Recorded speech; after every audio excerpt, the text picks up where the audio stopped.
RBI and its main functions. As you all know, RBI is the Reserve Bank of India. It is the central bank of our country, right? And it, being the central bank, enjoys monopoly right. Now, do you know RBI has got the assistance or got this right of being the central bank since when? Earlier, Reserve Bank of India was not our central bank, as we all know. There was no central bank in India, right? So, State Bank of India used to perform the central banking functions. But being a bank, it was very difficult for the State Bank to carry out the same ordinary functions as well as central banking functions from time to time. And that is why there arose a need for the development of a central bank, and that is why RBI was entitled and given the name of a central bank in the year 1935. Later on, after independence in the year 1948, RBI got nationalized as a central bank of our country. Okay. So, as being the central bank, it enjoys certain privileges and rights, and it has been empowered with some main functions which are solely given to RBI. Those functions cannot be performed by other functions, and it is only performed solely by RBI. So, coming on to the first function, that is Bank of Note Issue.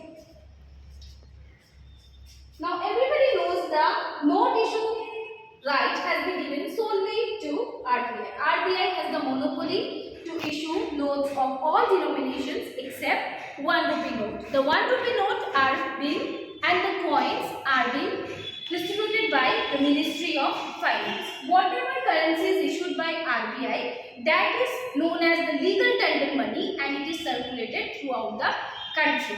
So this power has been given only to RBI. Okay. Coming on to the next function, that is Bankers Bank. Now, what do you mean by Bankers Bank? We know RBI is the banker of all banks. And why is it so? Because all the functions related to finance of the banks are being managed by RBI, right?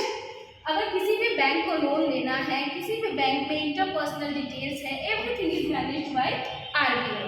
So the bankers to the bank, whenever banks need any loans, any advances, any kind of assistance, they need the help of RBI, and that is why RBI is known as the bankers bank. And one more fact is there that every bank is compulsorily required by law to maintain a percentage of their time deposits with RBI, which is known as the cash reserve ratio. So every bank has to keep a cash reserve with the RBI, and with the help of that, RBI time to time issues financial help and assistance to the bank for their upliftment and growth.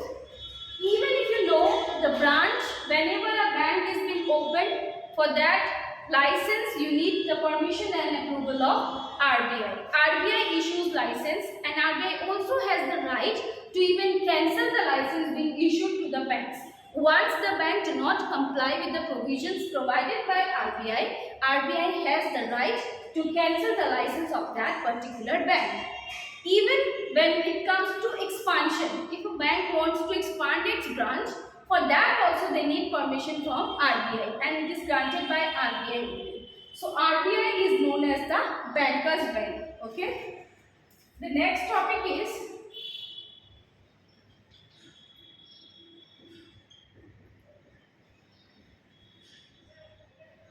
banker to the government.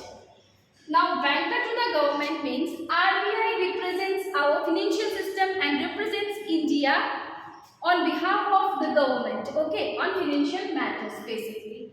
So, banker to the government, all kinds of loans and advances which are being taken by the government is provided by RBI. Whenever any kind of payments is received by the customers, it is not directly received by the government, it is through RBI that the payments are being made to the government. Whenever the government is making any financial policy, any new financial decision, so for that they need assistance and guidance from RBI, because RBI manages the entire financial system, and because of that RBI's consultancy is required before making of any kind of new policies or provisions related to financial matters. The next point is controller of credit. So as we all know that credit control is very essential for our economy. If the credit is not controlled, then either the economy will go to a situation beyond control, that is an inflationary situation, or might be in a deflationary situation. I think you know inflationary and deflationary situation. Inflationary situation in which the prices are very high, they rise so fast, matlab महंगाई basically, and when it comes to deflation, the prices falls too much. So both the situations are not favorable from the point of view of our economy. So in order to avoid such situations, RBI from time to time takes certain measures to control the credit flow in the economy. There are various credit control measures which are being taken by RBI that we will discuss in the next class. One last function of RBI is lender of last resort. Now lender of last resort मतलब जब आपको कहीं से भी कुछ नहीं मिला and last you can approach RBI. Now here I am talking about the banks.